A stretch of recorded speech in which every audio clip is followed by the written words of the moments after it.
वो है complex analysis में। टॉपिक है कन्फॉर्मल मैप। कन्फॉर्मल मैपिंग एक पूरा चैप्टर है एमएससी का कॉम्प्लेक्स एनालिसिस बुक में, ठीक है, वो देखेंगे। हम कन्फॉर्मल मैपिंग होती क्या है, मतलब कन्फॉर्मल मैपिंग है क्या, उसकी डेफिनेशन लिखी है। If F is defined in D, मतलब एफ डिफाइंड है डी में, जेड बिलोंग कर रहा है डी से, ठीक है, डी डोमेन होगा। If the angle between any two orbital curve at Z naught is preserve under F का magnitude as well as direction both then the say F is conform, मतलब जो उसकी मैग्नीट्यूड और direction both then we say F is conformal eight Z not. ये इसके दो figure है। मान लीजिए ये आपका जेट प्लेन है और ये दो, इसमें जेट आपको धीरे धीरे जैसे मैं इसके न्यूमेरिकल करवाऊंगा आपको समझ में आने लगेगा। देखिए इसमें दो प्लेन खींचे, एक तो जेट प्लेन, एक डब्ल्यू प्लेन। जो जेट प्लेन है एक्स, क्योंकि इसमें एक्स एक्सिस होगा, एक्स, और डब्ल्यू प्लेन में क्या होगा, यू और वी एक्सिस, ठीक है। इसका ये डायग्राम है और ये आप यहाँ से देख सकते हैं नोट से। और जो मेन है, जो हम इसमें ट्रांसफॉर्मेशन करेंगे, वो एक तो ट्रांसलेशन होगा, रोटेशन होगा, मैग्नीफिकेशन होगा, इन्वर्सन होगा, ठीक है, ये आपको दिख रहा होगा। देखिए ट्रांसलेशन में क्या होगा, ट्रांसलेशन में क्या होगा, W बराबर जेड प्लस अल्फ़ा, ठीक है, स्क्रीन, ठीक है, ये चीज़ होगी अपनी। और रोटेशन में क्या होगा, W बराबर ई की पावर आई अल्फ़ा जेड। मैग्नीफिकेशन W बराबर अल्फ़ा जेड, और इन्वर्सन W बराबर 1/z। ये इस प्रकार से लिखा है। जो यहाँ पे अल्फ़ा है वो कॉम्प्लेक्स नंबर होगा, और यहाँ पे जो अल्फ़ा है वो रोटेशन एंगल होगा, किस में, रोटेशन।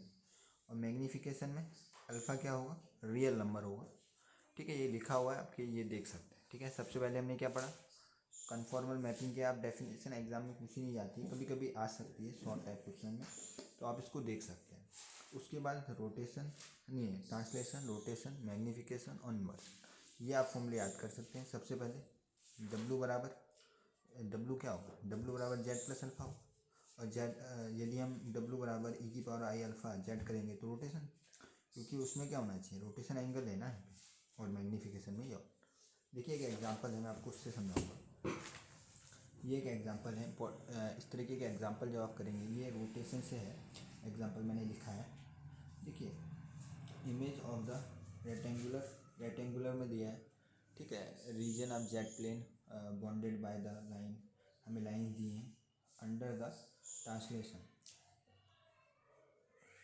और ये कुछ एक W दिया है, ठीक है, और इन द W प्लेन, आप समझेंगे। देखिए सबसे पहले जो आपको W दे रखा है, देखिए एग्जाम्पल में आपको समझाऊंगा, उसको समझ में आ जाएगा। देखिए सबसे पहले आपको क्या दे रखा है प्रश्न में, सबसे पहले आपको प्रश्न में क्या दे रखा है, इसको W दे रखा है ट्रांसलेशन, W बराबर ट्रांसफॉर्मेशन जो भी दिया होगा उसको सबसे पहले उठाएं, गिवन ट्रांसफॉर्मेशन को, ठीक है। ये सवाल ट्रांसलेशन का है, रोटेशन का है, मैग्नीफिकेशन का है, वो कैसे पता चलेगा मैं आपको भी बताऊंगा। लेकिन जो हमारे सबसे पहले जो हमारे पास इसको लिखना है, ठीक है, ट्रांसफॉर्मेशन को लिखना है, गिवन ट्रांसफॉर्मेशन जो भी दिया उसको लिखना है, ठीक है। W क्या होता है, W होता है U प्लस आई, ये आपको पता होना चाहिए, और Z क्या होता है X प्लस आई, ये पता है तो आपका सवाल हो जाए। देखिए W की जगह हमें, देखो पहले सबसे पहले हमें गिवन ट्रांसफॉर्मेशन बताना है। सबसे पहले जो भी आपको, मैं आपको अच्छे से समझा रहा हूँ, पहला एग्जाम्पल है, हल्के से बिल्कुल फिर पहले क्वेश्चन को अच्छे से पढ़ना है। उसके बाद हमें जो भी ट्रांसफॉर्मेशन दिया है, गिवन ट्रांसफॉर्मेशन, उसको उतारना है। हमें पता है कि W की जगह क्या होगा, U प्लस आएगी, और Z की जगह X प्लस आएगी, X प्लस आएगी, तो इसको यहाँ पुट कर देंगे, U प्लस आएगी और X प्लस आएगी प्लस 2i।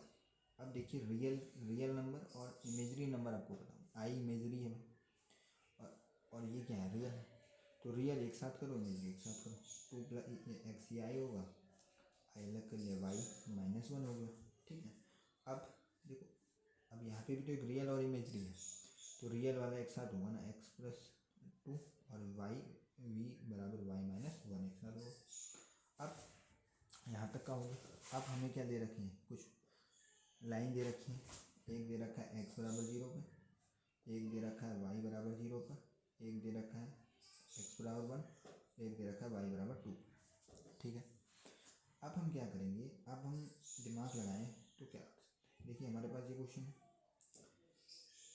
u के हम भाई इसी पे क्यों डालें, हम इस पे डाल दें पहले। भाई x जिस पे पहले दिखेगा उस पे तो डालेंगे, मतलब u की वैल्यू निकलेगी। कैसे हमने निकाल u की, भाई x कहाँ है, u के लिए तो है x बराबर 0, तो u बराबर 0 प्लस 2 क्या हो गया, u कितना हो गया 2 हो गया।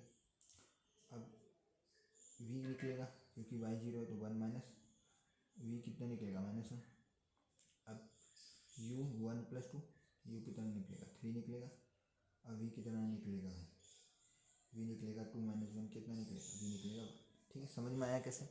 सबसे पहले जो भी हमें ट्रांसफॉर्मेशन गिवन ट्रांसफॉर्मेशन उतारना है, उसके बाद मैं बता देता हूँ w की जगह u प्लस आई वी और z की जगह x प्लस आई वी डालना है, उसको पुट करना है। फिर रियल टर्म एक साथ लेनी है और इमेजरी टर्म को एक साथ लेना है।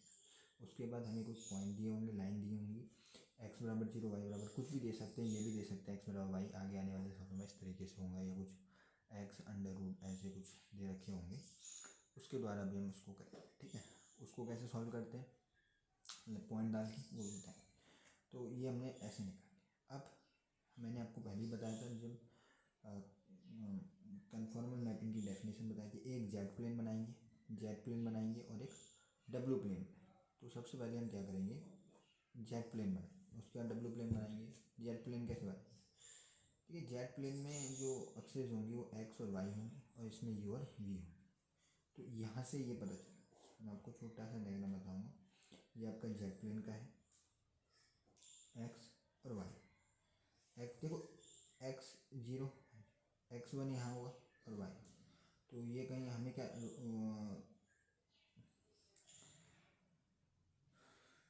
बन, ठीक है, रेक्टेंगुलर बनाना था इस तरीके से। अब u और v का बनाएंगे, तो u और v का देखिए इसके सब बनाएंगे तो सही बनेगा। देखिए v u और v, u2 मतलब यहाँ पे ले लेते हैं, u2 को यहाँ ले लेते हैं और u3 को यहाँ ले लेते हैं, और v1 v माइनस वाला इधर आएगा और v ये इसका साइडेड एरिया हो जाएगा, ये इसका, ये आपका डब्ल्यू प्लेन हो गया और वो क्या होगा जेड।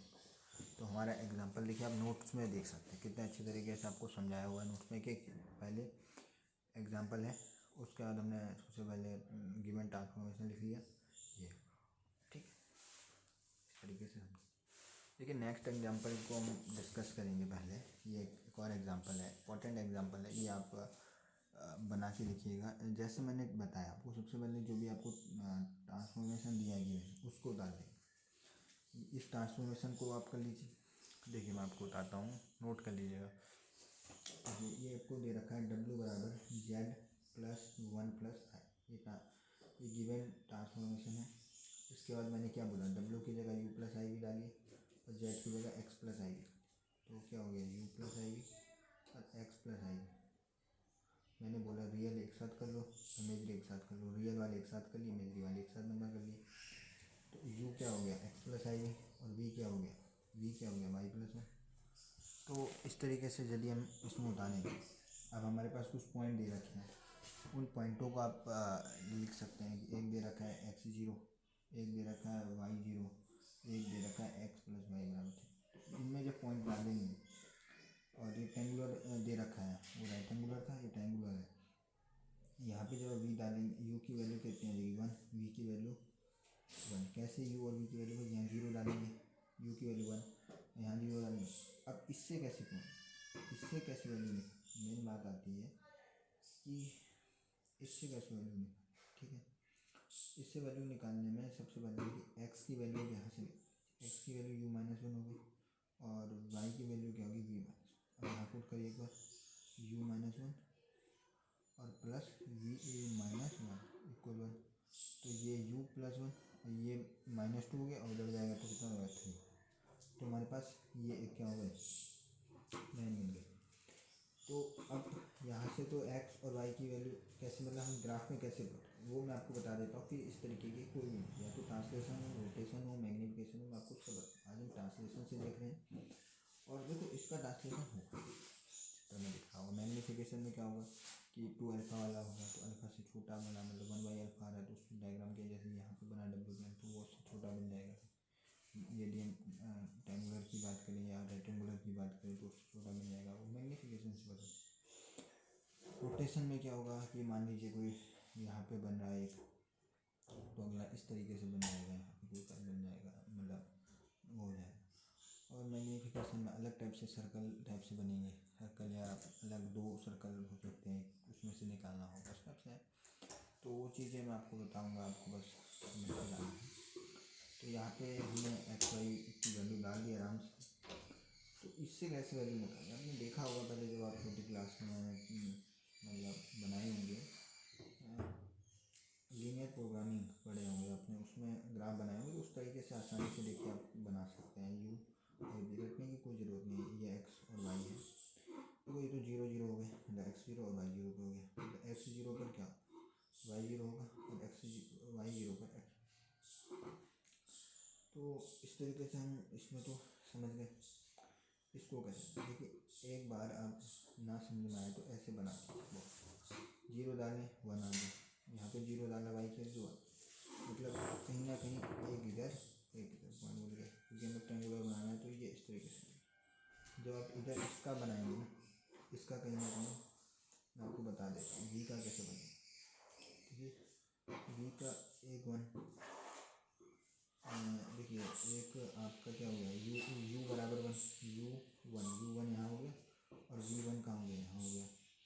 जो आप इसमें पॉइंट डालेंगे यू और वी में, ठीक है 0 3 मतलब मैंने एक बार यू की जगह 3 डाला तो V3 मिल गया, एक बार वी की जगह 3 डाला तो U3। ठीक है, इस तरीके से आप U0 और V3 यहाँ हो गया और ये 3 यहाँ हो गया। तो जब हम यहाँ से खींचेंगे ना तो ये आपका सैडिड एरिया मिलेगा। ठीक है, आप ढंग से बनाएंगे तो यही बनेगा यू और वी। ये आपका जेड प्लेन हो गया और ये आपका डब्ल्यू प्लेन हो गया। आज हमने ये आपको दिखा देते हैं। ठीक है, इस तरीके से सवाल था, मैंने आपको बता भी दिया वैसे आपको करना था, लेकिन ठीक है। और ये आपका आज हमने कंप्लीट करा, उसके नोट्स बिल्कुल अच्छे से हल्के से चल रहे हैं। आने वाले समय में स्पीड पकड़ते हुए सिलेबस को भी कवर कराएंगे, कॉम्प्लेक्स एनालिसिस है पूरी करवाएंगे। कन्फॉर्मल मैपिंग हमारा चैप्टर चल रहा है, देखिए उसमें कितने वीडियोज बनाते हैं, भी चैप्टर लंबा है। हमने कन्फॉर्मल मैपिंग की डेफिनेशन पढ़ी, डायग्राम हो गया और ये हमने 4 प्रकार हो गया। ये मेन है, इसमें आपका MCQ क्वेश्चन बन सकते हैं। यहाँ पे आपको बता देता हूँ MCQ क्वेश्चन बन सकते हैं फॉर्मूले के। ठीक है, वैसे तो काफ़ी आगे क्रॉस सेक्शन वगैरह फॉर्मूला है। और ये आपके सवाल थे, वीडियोज़ को लाइक करें और शेयर करें ज़्यादा से।